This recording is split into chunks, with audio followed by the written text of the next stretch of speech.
महाशक्तियों ने एक साथ मिलकर रणनीतिक तरीके से बांग्लादेश को चारों तरफ से घेर लिया, तब यूनिस सरकार के पास बचा ही क्या था? सिर्फ एक रास्ता, बस एक ही विकल्प, और वो था भारत के दरवाजे पर जाकर माफी मांगना और शरण लेना। दोस्तों, हमारे बुजुर्ग बिल्कुल सही कहते हैं कि जब जेब में पैसा नहीं होता, जब अकाउंट खाली होता है, तब जुबान बहुत लंबी चलती है, बड़ी बड़ी डींगे हाँकी जाती हैं। लेकिन जब पेट में असली भूख लगती है, जब सच में जरूरत पड़ती है, तब सारी हेकड़ी, सारा घमंड, सारी अकड़ अपने आप धूल में मिल जाती है। आज बांग्लादेश की मोहम्मद यूनुस सरकार की इस दयनीय, शर्मनाक और बेबस हालत को देखकर ये पुरानी कहावत एकदम परफेक्ट फिट बैठती है। जो सरकार कल तक भारत को धमकियां दे रही थी, आंखें दिखा रही थी, कश्मीर पर बयानबाजी कर रही थी, भारत के खिलाफ जहर उगल रही थी, अचानक उसके सुर में इतनी तेजी से बदलाव क्यों आ गया? क्या हुआ कि रातों रात शेर भेड़ बन गया? आखिर कौन सी ऐसी मजबूरी है, कौन सा ऐसा दबाव है कि यूनुस सरकार अब हाथ जोड़कर, सिर झुकाकर भारत की शरण में आती दिखाई दे रही है? तो आइए आज इस पूरी खबर को, इस पूरे जियोपॉलिटिकल ड्रामे को विस्तार से, गहराई से समझते हैं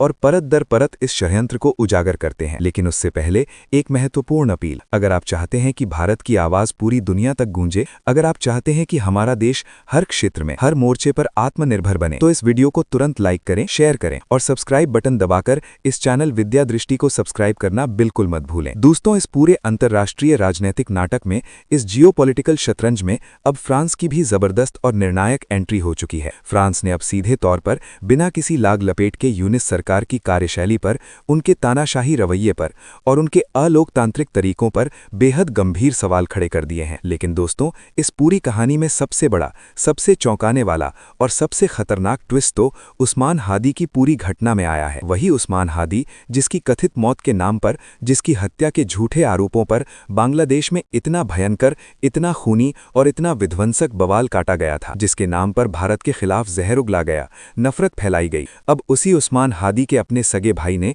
उसके अपने खून के रिश्ते ने कैमरे के सामने आकर ऐसा विस्फोटक, ऐसा सनसनीखेज खुलासा किया है कि यूनुस सरकार की पूरी नींव ही हिल गई है। उनकी सारी साजिश बेनकाब हो गई है। भारत के खिलाफ रचा गया ये पूरा षड्यंत्र, ये घिनौना खेल अब उन्हीं के गले की फांस बन गया है, उन्हीं की कब्र खोद रहा है। पिछले 2-3 दिनों में बांग्लादेश के अंदर, ढाका की सड़कों पर, चटगांव के चौराहों पर भारत के खिलाफ नफरत का एक पूरा बाजार, एक जहरीला माहौल बड़ी योजनाबद्ध तरीके से सजाया गया था। ये कोई स्वतः स्फूर्त प्रतिक्रिया नहीं थी, बल्कि एक सोची समझी साजिश थी। जरा ध्यान से स्क्रीन पर दिख रहे इस वीडियो को देखिए, इसे गौर से सुनिए। ये शख्स, ये तथाकथित नेता बांग्लादेश की आम जनता के सामने खड़ा होकर बिना किसी शर्म के, बेशर्मी से कश्मीर का मुद्दा उछाल रहा है। ये बेहूदे सपने देख रहा है, ये हवाई किले बना रहा है कि बांग्लादेश की धरती से बैठकर ये कश्मीर को आज़ाद करवाएगा। इसकी भाषा, इसका तेवर, इसका अंदाज देखकर आपको पाकिस्तानी तालिबान की, लश्कर-ए तैयबा की,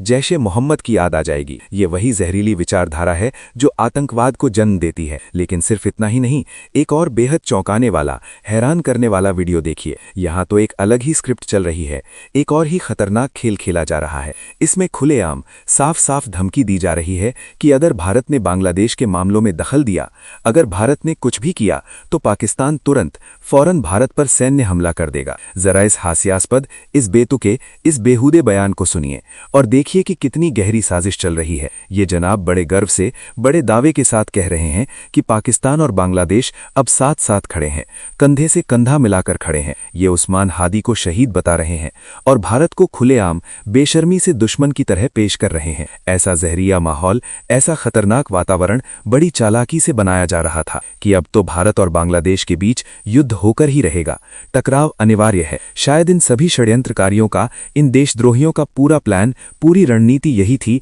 कि भारत को उकसाया जाए, भड़काया जाए और फिर किसी लंबे खूनी युद्ध में उलझा दिया जाए, ताकि भारत की प्रगति रुक जाए, भारत का विकास थम जाए। लेकिन दोस्तों, ये खतरनाक खेल, ये घातक साजिश तब पूरी तरह से धराशायी हो गई, तब पूरी तरह से फेल हो गई, जब दुनिया की बड़ी ताकतों ने, अंतर्राष्ट्रीय समुदाय ने सीधा और निर्णायक दखल दिया। एक आधिकारिक लेटर जो अमेरिका के कांग्रेस के प्रभावशाली सदस्यों ने भेजा है, इसमें यूनुस सरकार को एकदम साफ साफ 2 टूक शब्दों में चेतावनी दी गई है। अल्पसंख्यकों की सुरक्षा पर तुरंत ध्यान दीजिए, उनके अधिकारों की रक्षा कीजिए और जल्द से जल्द निष्पक्ष, स्वतंत्र और लोकतांत्रिक चुनाव कराइए। अमेरिका ने यह भी बिल्कुल स्पष्ट कर दिया कि अगर सच में निष्पक्ष चुनाव चाहिए, अगर लोकतंत्र चाहिए, तो आवामी लीग से लगा प्रतिबंध तुरंत हटाना पड़ेगा। यहाँ पूरा खेल देखिए, पूरी साजिश समझिए। एक तरफ खालिदा जिया गंभीर रूप से बीमार हैं, अस्पताल में भर्ती हैं, दूसरी तरफ आवामी लीग पर पूरी तरह से प्रतिबंध लगा हुआ है और तीसरी तरफ जमाते इस्लामी जैसे कट्टरपंथी संगठन को खुली छूट है, पूरी आज़ादी है। ये कैसा लोकतंत्र है? ये कैसी न्याय व्यवस्था है?